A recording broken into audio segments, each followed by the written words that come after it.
नमस्कार, मैं विनोद कुमार शर्मा धर्मवाणी में आपका स्वागत करता हूं, अभिनंदन करता हूं। भाई और बहनों, पिछले इन श्लोकों में सुना कि भगवान ने अर्जुन को यह सलाह दी कि हे अर्जुन, तू समत्व योग में स्थित होकर अपने कर्म कर और सकाम कर्मों से तू दूर रह। अतः तू बुद्धि योग की शरण में ही रह। समत्व योग में स्थित होने पर मनुष्य समस्त पाप और पुण्य को इसी लोक में त्याग देता है। समत्व कर्म ही योग का कौशल है। इसमें यह बताया गया है कि निष्काम कर्म योगी पाप और पुण्य से मुक्त हो जाता है। अगले 51वें, 52वें और 53वें श्लोक में भगवान निष्काम कर्म योग के फायदे गिना रहे हैं। 51वां श्लोक इस प्रकार है। कर्मजम बुद्धि युक्तम हिम फलम त्यक्त्वा मनीषिण जन्म बंधन विनिर्मुक्ता पदम गठन गच्छन्त्य अनामयम। जिसका अर्थ है, कारण की क्षमता युक्त बुद्धिमान साधक कर्मजन्य फल का अर्थात संसार मात्र का त्याग करके जन्म बंधन से मुक्त होकर निर्विकार पद को प्राप्त हो जाते हैं।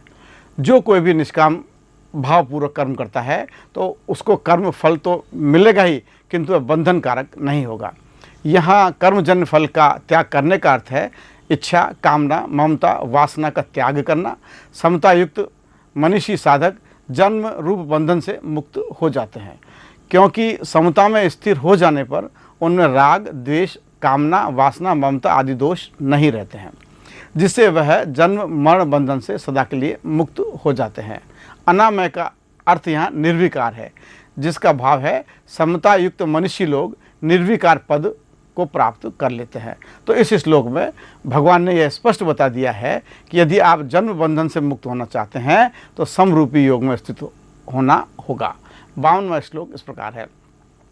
यदा ते मोह कलिलम बुद्धिर व्यतिरिष्यति तदा गतांश निर्वेदम श्रोतवस्य श्रुतस्य च। जिसका अर्थ है, जिस समय तेरी बुद्धि मोह रूपी दलदल को भली भांति तर जाएगी, उसी समय तू सुने हुए और सुनने में आने वाले समस्त भोगों से वैराग्य को प्राप्त हो जाएगा। जिसका भाव यह है कि शरीर में अहमता और ममता करना तथा शरीर संबंधी माता पिता, भाई भौजाई, स्त्री पुत्र, वस्तु पदार्थ आदि में ममता करना, यह कारण कि शरीर में अहमता और ममता है ही नहीं, किंतु आपने स्वयं मानी हुई है। अनुकूल पदार्थ, वस्तु, व्यक्ति, घटना आदि के प्राप्त होने पर प्रसन्न होना और प्रतिकूल पदार्थ, वस्तु आदि के परिवार में विषमता अर्थात पक्षपात, ईर्ष्या आदि का विकार होना है। यह सब कलिल अर्थात दलदल है। इस मोहरूपी दलदल में बुद्धि जब फंस जाती है तब मनुष्य किंग कर्तव्य मूड हो जाता है, फिर उसे कुछ भी नहीं सूझता है। अतः भगवान ने इन सबसे दूर रहने वालों के संबंध में कहा है कि इनसे दूर रहने पर व्यक्ति को वैराग्य हो जाता है। श्रुतस्य का अर्थ है मनुष्य में जितने भी भोगों को सुन लिया है, भोग लिया है, अच्छी तरह से अनुभव कर लिया है, वह सब भोग श्रुतस्य है। और श्रोत व्यस्य के अंतर्गत स्वर्ग लोक, ब्रह्मलोक आदि जितने भी भोग सुने जा सकते हैं वह सब भी इसके अंतर्गत आते हैं। श्रुत एहलौकिक और श्रोतव्य यानी परलौकिक भोगों से, विषयों से तुझे वैराग्य हो जाएगा।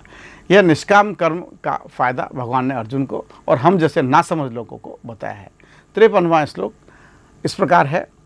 श्रुति प्रतिपन्ना ते यदा स्थास्यसि निश्चला समाधावचला बुद्धिसदा योगम वापस्यसि। जिस काल में शास्त्रीय मतभेदों से विचलित हुई तेरी बुद्धि निश्चित हो जाएगी, परमात्मा में अचल हो जाएगी, उस काल में तू योग को प्राप्त हो जाएगा। यह भगवान ने बताया है कि मनुष्य जब सारे सांसारिक विचारों और शास्त्रीय मतभेदों से हटकर सिर्फ और सिर्फ परमात्मा में ही स्थित हो जाता है तो वह योग को प्राप्त पुरुष है। यहाँ मोह के दो विभाग हैं, मोह कलिल अर्थात सांसारिक मोह और श्रुति विप्रतिपत्ति अर्थात शास्त्रीय, दार्शनिक और आध्यात्मिक, शरीर, स्त्री, पुत्र, धन, संपत्ति आदि में राग होना और विशिष्टाद्वैत, द्वैताद्वैत आदि दार्शनिक मतभेदों में उलझ जाना शास्त्रीय मोह है। इन दोनों का त्याग करने से मनुष्य का भोगों से वैराग्य हो जाता है और उसकी बुद्धि स्थिर हो जाती है। स्थिर बुद्धि होने पर योग की प्राप्ति हो जाती है, अर्थात परमात्मा से दूरी मिट जाती है और समीपता हो जाती है। कर्म योग में समीपता होती है, ज्ञान योग में अभेद होता है और भक्ति योग में अभिन्नता होती है। शास्त्रीय मतभेद की मुख्यता अर्थात किसी मत संप्रदाय का कोई आग्रह नहीं रखना, ऐसा होने पर योग का, मुक्ति का अथवा भक्ति का अधिकारी हो जाता है।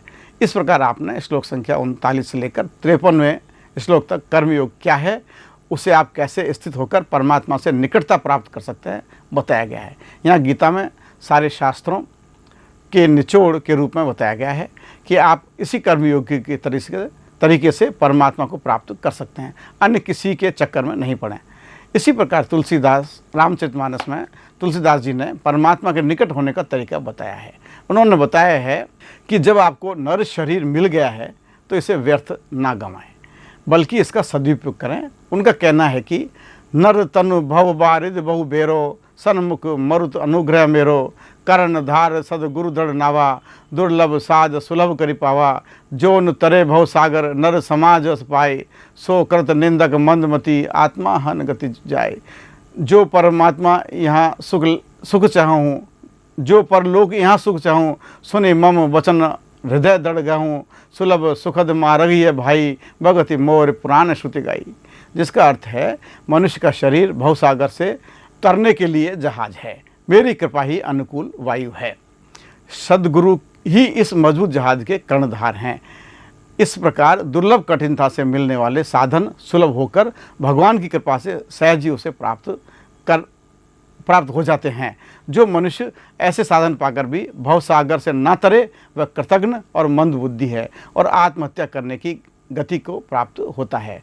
यदि परलोक में और यहाँ दोनों सुख चाहते हैं तो मेरे वचन सुनकर उन्हें हृदय में दृढ़ता से पकड़ रखो। हे भाई, मेरी भक्ति का मार्ग सुगम है और सुखदायक है, पुराणों वेदों ने इसे गाया है। इस प्रकार आप चाहे गीता पढ़ें या रामचरितमानस पढ़ें, दोनों ही ग्रंथ परमात्मा से मिलने का रास्ता बताते हैं।